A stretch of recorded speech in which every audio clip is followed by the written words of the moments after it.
Welcome to African Stories by Asada, the Cynic Driver's YouTube channel. Where are you watching from? Echoes of Gunfire in America is a haunting reminder of the unnecessary loss of children's lives to bullets, symbolizing how violence not only takes lives, but lingers in every conversation, every silence, and every grieving heart. Before we dive into the story, we encourage you to rate the video and tell us in the comments below where you're watching from. Like, share, and subscribe so that you will be the first to be notified of our next video coming up. The car smelled faintly of stale coffee and winter air as the cynical driver, a middle-aged suburban white woman with sharp eyes, pulled up to the curb. 3 passengers climbed in, each carrying their own storm. The first was a white mother whose anger radiated before she even spoke, her voice clipped and raw with grief. The second, a black man in his 40s, sat with quiet dignity, his thoughtful presence settling like a balm. He was a community leader, an advocate for peace, and every word carried weight.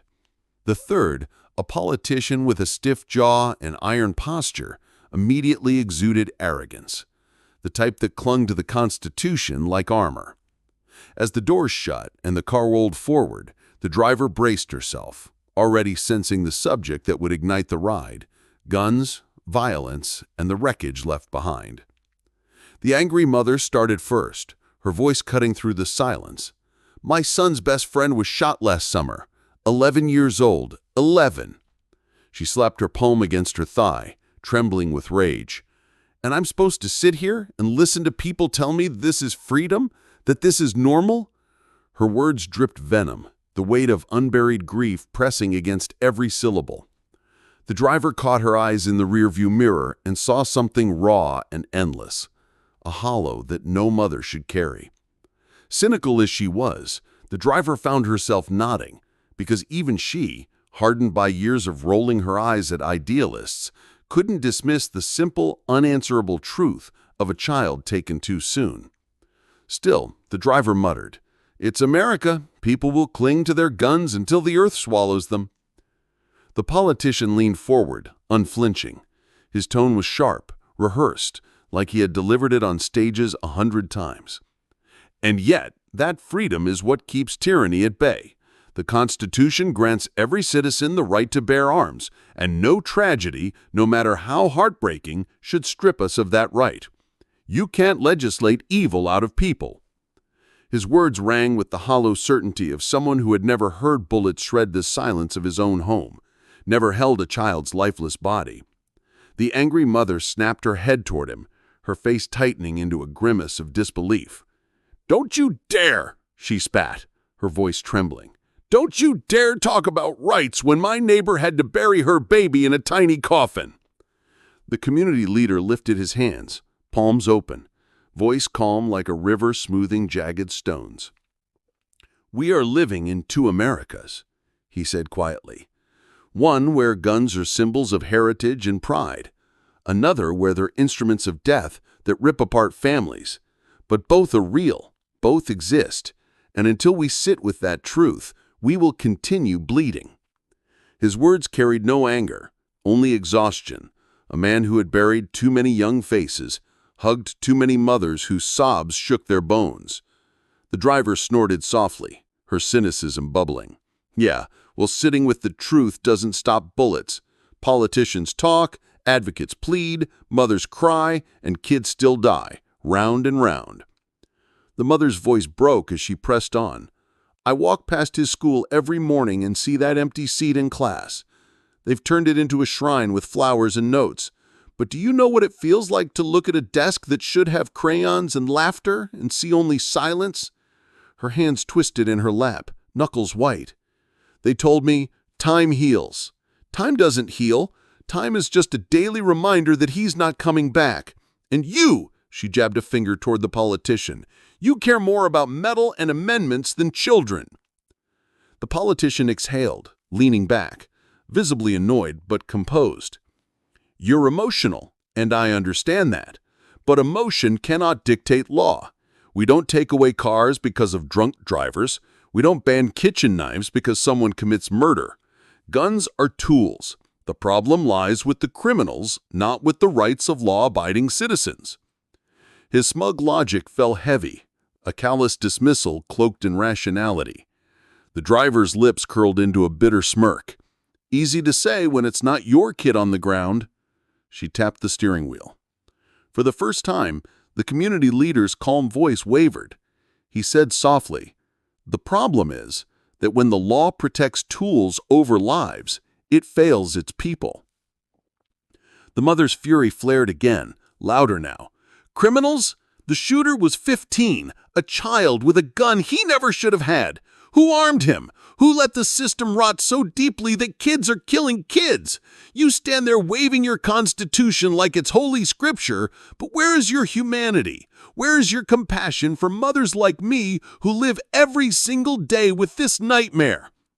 Her voice cracked into sobs, but they were angry sobs, jagged and unyielding. The car felt smaller, tighter, the air heavy with grief and rage. The driver's hands tightened on the wheel. She had heard many arguments in her car, but this one burned differently, raw, unforgiving, human. The community leader leaned slightly toward her, his tone gentle yet piercing. "Sister, your pain is not isolated. Every week I sit with families just like yours, in church basements, in living rooms where the walls still carry bullet holes. We try to rebuild, to find peace, but peace feels like smoke. It slips through our fingers. And yet, if we stop reaching for it, if we give in to rage without vision, then the cycle wins." His eyes met hers, steady and soft. "Your grief deserves more than their slogans.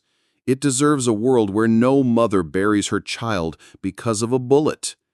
His words hung, fragile but powerful. The politician rolled his eyes but said nothing, clearly unsettled by the mother's rawness and the leader's quiet authority. The driver sighed, cutting into the silence. "I grew up in a house with guns. My daddy had a rifle in the cabinet, said it made him feel safe. And one night, he used it on himself. You think I see safety when I see guns? No. I see blood on the carpet. I see the police dragging his body out. And yet here we are, still talking about rights like it's some holy grail. None of it feels holy when you've mopped up blood." Her voice was harsher than she intended, but she didn't care. The passengers fell into uneasy silence, the weight of her cynicism merging with grief. The mother reached for words, but only found a whisper. "That's it, isn't it?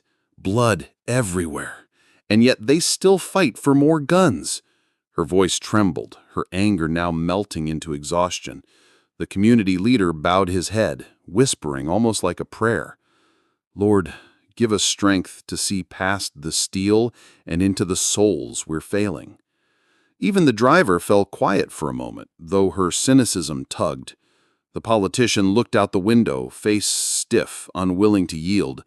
Outside, the city rolled by, billboards, schools, bars, places where life went on as if untouched. But inside that car, 4 voices carried the weight of a nation bleeding, each word another wound, each silence another scar.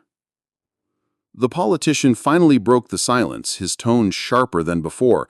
"You're all blinded by emotion. I sympathize with loss, but policy cannot be built on tears. The Second Amendment exists for a reason, to prevent tyranny, to protect the individual. Guns are not the villain. Evil people are."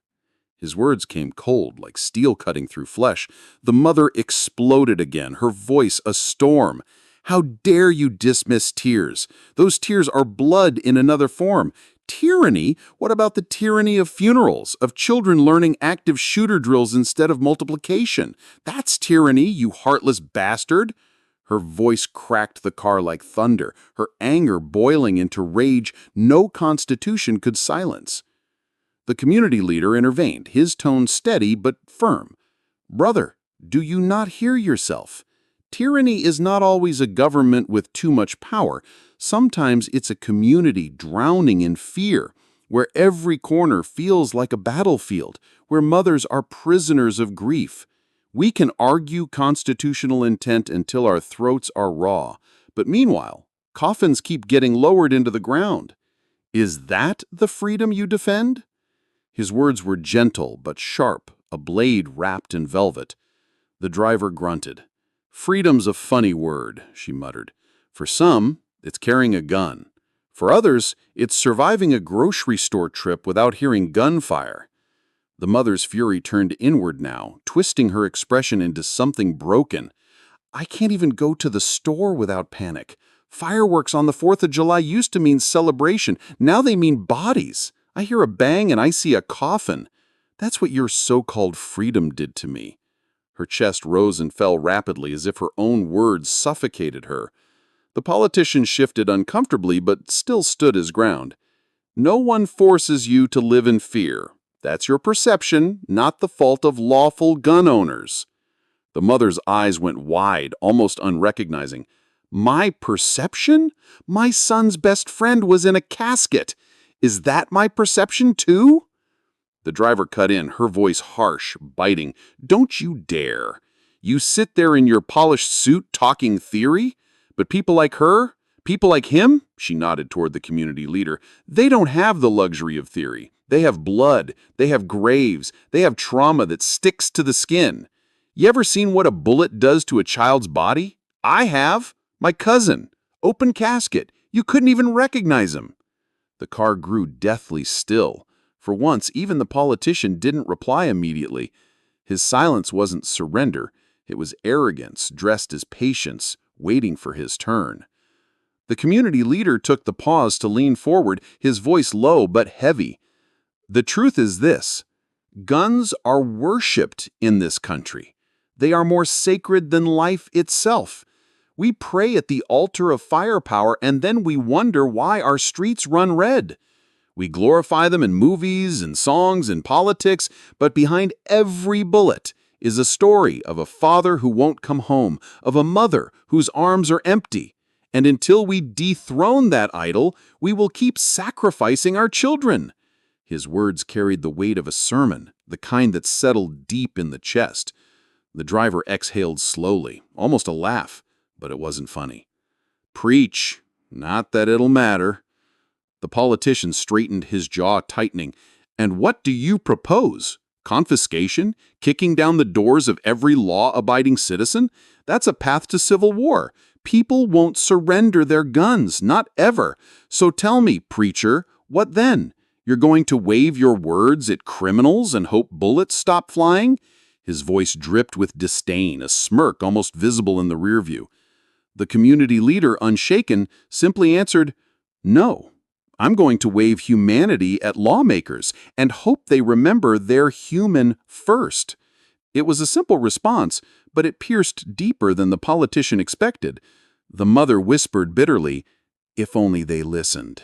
The mother's anger reignited, now tinged with despair. Every candlelight vigil is another graveyard of promises. Never again, they chant, while the blood is still wet. But then nothing changes. Nothing! My son's friend isn't the first, and he won't be the last. Do you understand what it's like to look at your living child and wonder if today is the day a bullet finds them? How dare you sit there and defend weapons like they're holy when children's bodies are the cost?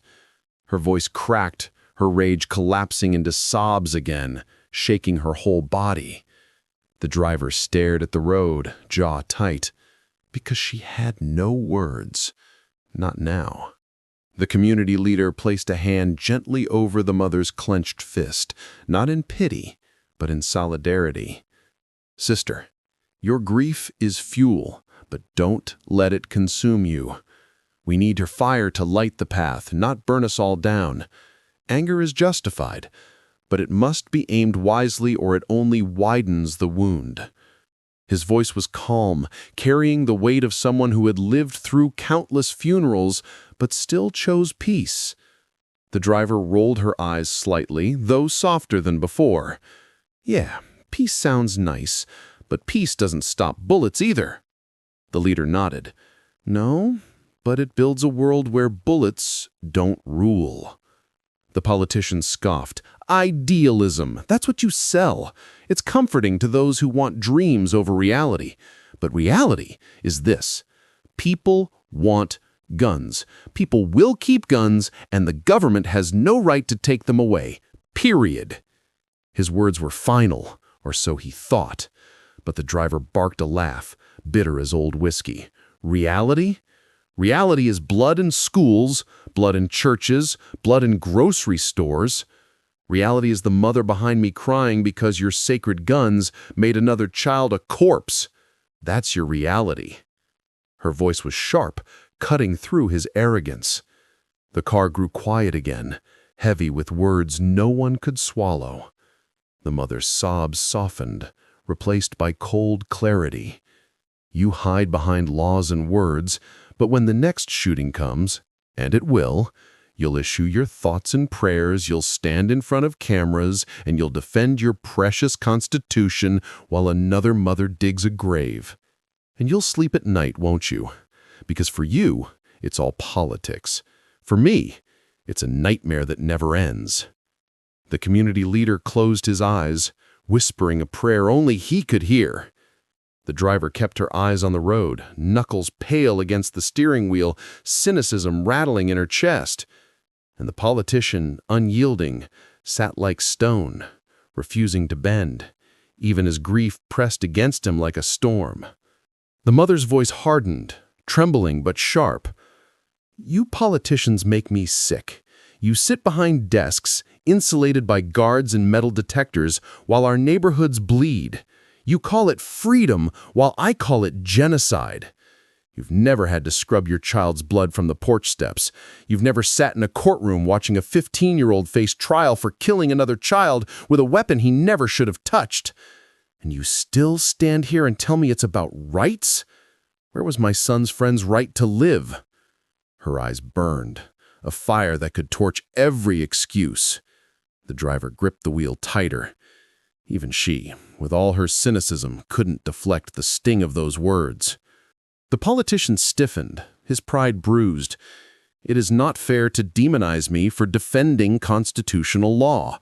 The problem is enforcement, not the right itself. Background checks, mental health reforms, fine, we can talk about that. But stripping rights from Americans, that is tyranny. His words were clipped, rehearsed. The mother shook her head violently, tears streaming. Tyranny? Tyranny is a mother burying her child. Tyranny is a classroom of children hiding under desks while an assault rifle tears the air apart. Don't you dare cheapen that word. Her rage filled the car, vibrating in the air like a storm about to break.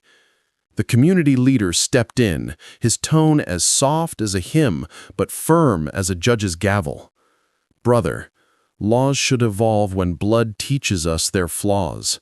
The Constitution was written when muskets took a minute to reload, not when a man could slaughter dozens in seconds. To cling to words without context is to worship stone instead of spirit. We must ask, do our laws serve life or do they serve death? His question lingered, unanswerable yet undeniable. The driver chuckled dryly. Spirit or stone, doesn't matter. The bodies keep piling up. The mother turned to the community leader, her anger softening into grief. Do you know what it's like to hold a screaming mother who's just been told her child is gone? I do. I was there when she collapsed. I was there when the police couldn't even look her in the eye.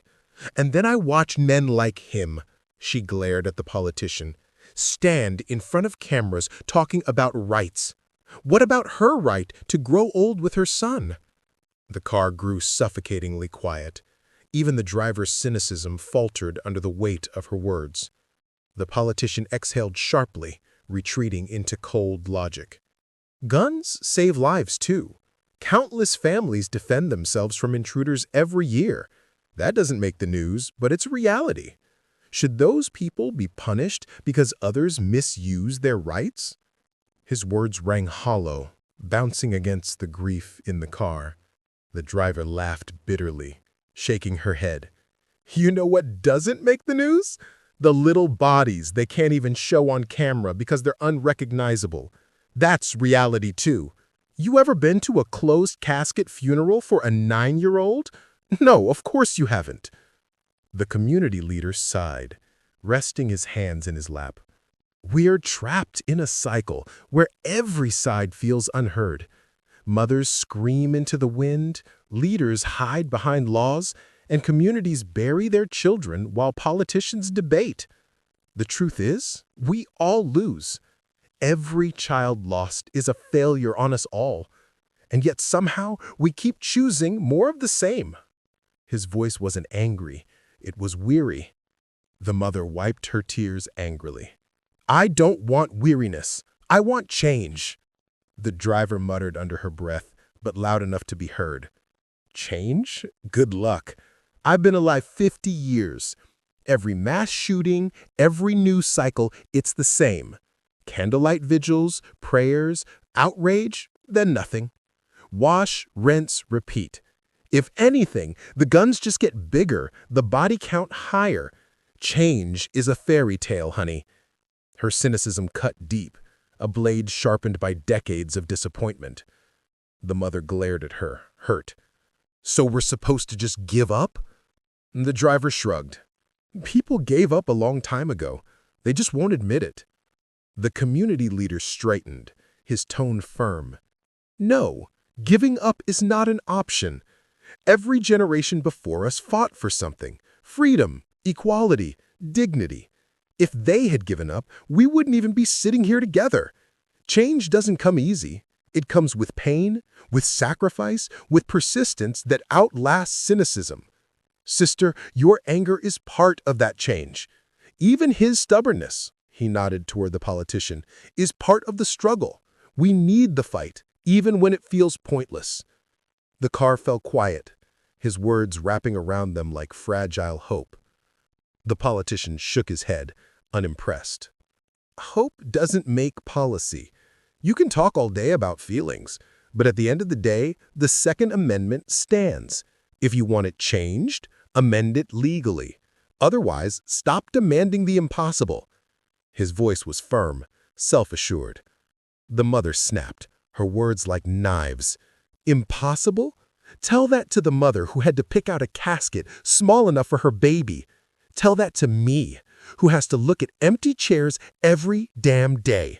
No amendment, no freedom, no goddamn slogan will ever make that right.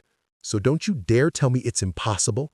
Nothing is more impossible than trying to live without a child who should still be laughing. Her voice cracked, but her eyes held steady, daring anyone to look away. The politician swallowed hard, but his tone remained defiant.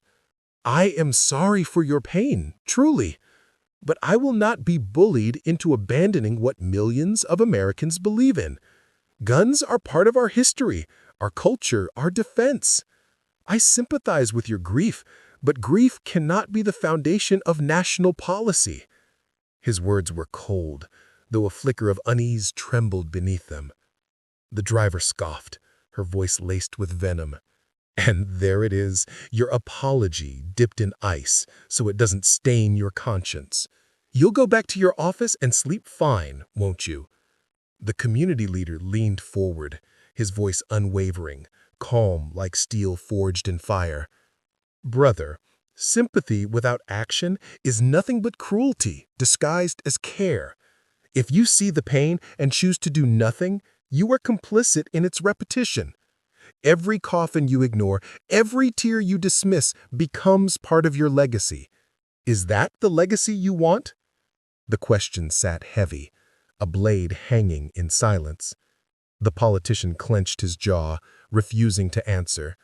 The mother muttered, He doesn't care. None of them do. The driver laughed darkly. Care? Politicians don't care. They care about votes, about lobbyists, about keeping their seats warm in Congress. You think they lie awake at night over dead kids? No. They lie awake wondering if their donors are happy. That's America, sweetheart. The mother's fists balled in her lap, fury pulsing through her. And we let them! We let them keep playing politics with our children's lives. Shame on them! Shame on all of us! Her voice trembled, rage and sorrow braided together. The community leader's tone shifted, more forceful now, carrying the weight of the pulpit. Shame is only useful if it sparks change. Otherwise, it rots into despair. I have seen boys who once carried guns now carry books because someone believed in them. I have seen mothers who lost everything build community gardens so their neighborhoods would not starve. Change is not fantasy. It is the slow, painful work of refusing to give in to hopelessness. His words glowed with conviction, soft but fierce. The driver muttered, "Yeah, well, hope doesn't stop bullets either." The mother turned to him, her voice quieter, steadier, but no less sharp. "But bullets don't stop me from speaking. They won't stop me from screaming into every microphone, writing every letter, marching in every street. Maybe I can't save the world, but if my pain keeps one child alive, then I'll scream until my throat bleeds." Her declaration filled the car like a battle cry, both heartbreaking and defiant. The politician rolled his eyes, but for the first time, his hands fidgeted slightly, betraying discomfort. The driver broke into a weary laugh, screaming into the void. "That's what it feels like, doesn't it? I've screamed too. After my cousin died, after my father shot himself, screamed until the walls shook. But the void doesn't care. It just swallows you whole. Maybe you're braver than me, lady, because I stopped screaming years ago." Her voice cracked despite her efforts, and the car fell silent, each passenger lost in the weight of her confession. The community leader reached out, his voice steady as stone. "No scream is wasted. Even in the void, someone hears. Maybe not the ones in power, maybe not the ones with money, but someone hears. And when enough of us scream, it stops being an echo. It becomes a chorus. That's how change begins." His words lingered, warm against the cold air. The mother's lips trembled, but she nodded slowly. "Then let's make it deafening." The politician shifted uncomfortably, his mask cracking. "You think shouting solves anything? It doesn't. It just divides us further." "But maybe." He stopped himself, words caught in his throat. The driver arched a brow in the mirror. "Maybe what? That the blood might finally bother you?" He said nothing, staring out the window, his reflection fractured in the glass. For once, silence was his answer. The car pulled to a stop at the first drop-off. The mother wiped her eyes, her voice still ragged, but unbroken. "I won't stop fighting. Not for him. Not for any of them." She stepped out, the night air swallowing her fury. The community leader followed soon after, pausing to say softly, "Hope is stubborn. Let's keep it alive." His presence lingered, even as he walked away. The politician remained in the back, staring out the window, silent for once. The driver exhaled, gripping the wheel. Another ride, another storm. She muttered to herself, cynicism curling in her chest. But deep down, something had shifted. The echoes of grief, anger, and fragile hope followed her into the night, heavier than any passenger. Moral lessons.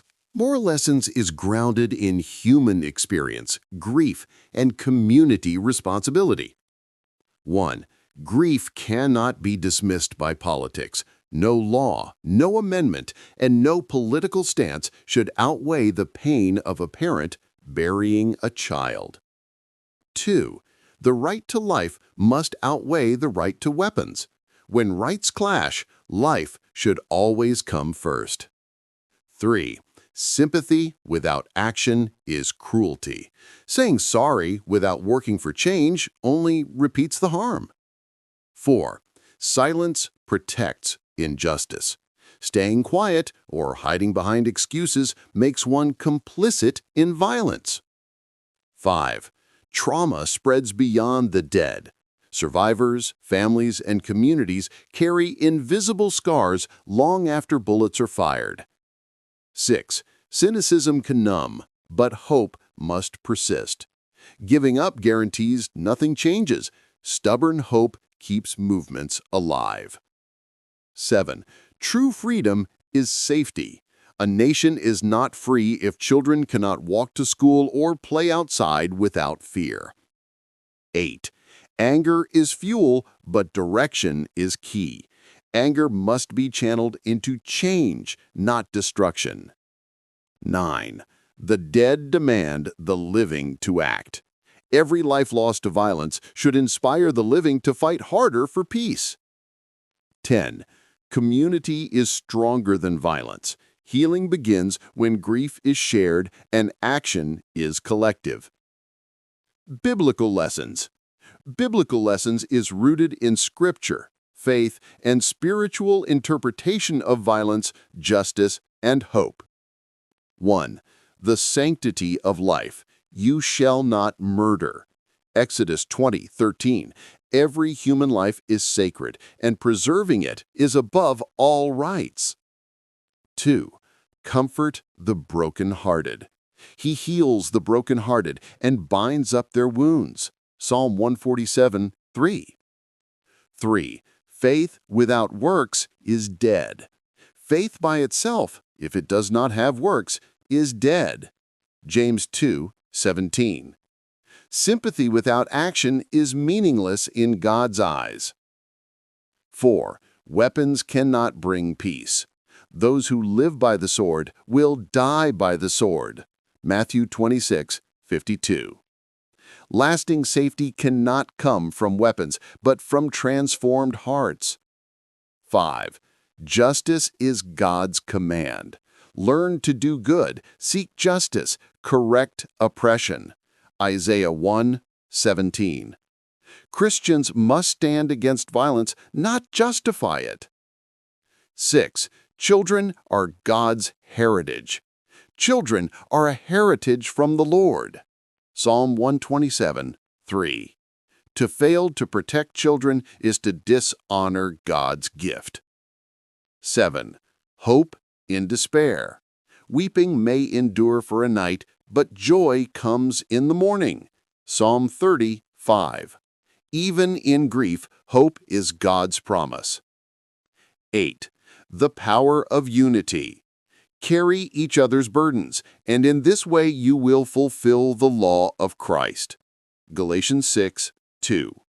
Healing and change require community. 9. Light over darkness. The light shines in the darkness, and the darkness has not overcome it. John 1:5. Violence cannot defeat the light of justice and love. 10. The call to peace. Blessed are the peacemakers, for they will be called children of God. Matthew 5:9. True discipleship means pursuing peace, not clinging to violence. These lessons make the Ride story not just a dialogue, but also a wake-up call for reflection and action, both morally and spiritually.